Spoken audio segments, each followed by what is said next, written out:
We can only set new limits within which we must live.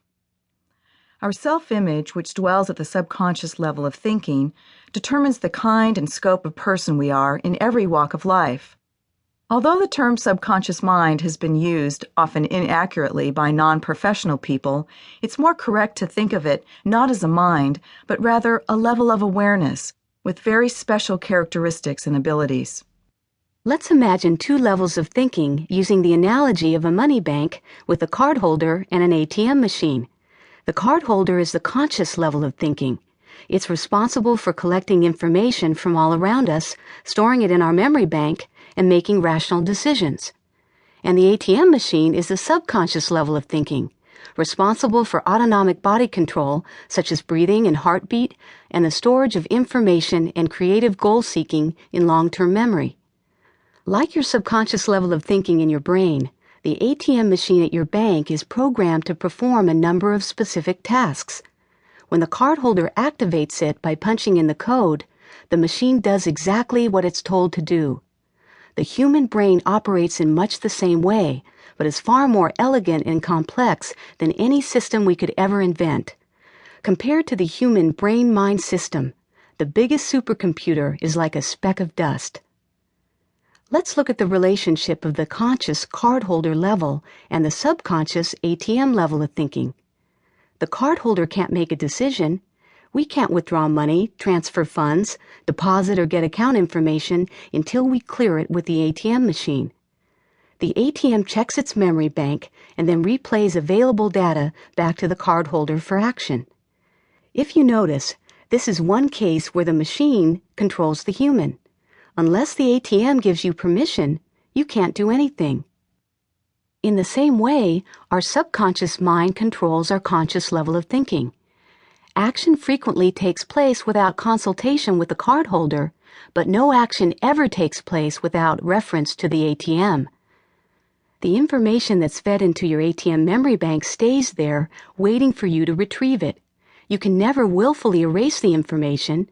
You are able to override it or modify it over a period of time, but like a notation on your credit history, you're virtually stuck with the information for years. Dad used to recite a poem about the self-image, and we grew up knowing it by heart. Deborah and I changed it to fit our analogy of the subconscious memory bank and the ATM machine. There's an automatic teller inside you and me, a subconscious bank statement of what we hear and see. It makes positive deposits of praise and love and cheer, and negative withdrawals of abuse and hate and fear. It doesn't care what's right or wrong, or what is false or true. It's a servant of all great leaders, and all the failures too. It's this automatic teller that builds your life success. It's the day-to-day deposits that lead to happiness. Be careful of the inputs and images you store. Be wise with your role models and the heroes you adore. It's this automatic teller that builds your life success. It's the day-to-day deposits that lead to happiness. Be careful of the inputs and images you store. Be wise with your role models and the heroes you adore. It's this automatic teller, the self-image that we hold, that takes the ore of compound thoughts and forges it to gold. Before you go to sleep tonight, feel how much you care. Be sure you know the value of the love you have to share. For there's nothing more important to the future that you'll live than the automatic teller and the deposits that you give. The critical point to recognize, of course, is that both the unlimited potential of childhood and the tight constraints of adulthood originate and reside primarily in the imagination. It's time to reset the dream machine and adjust the dials in favor of towering growth and abundance. Dream is a really important word to remember. We've all heard the line from the song, "A dream is a wish your heart makes." Our longtime friend and motivational speaker, Zig Ziglar, says, "A goal is a dream with a deadline."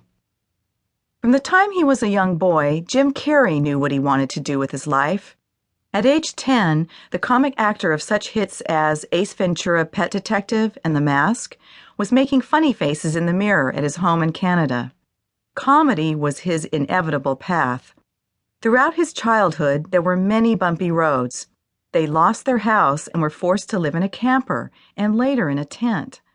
When Jim turned 19 and wanted to pursue show business full-time, what did he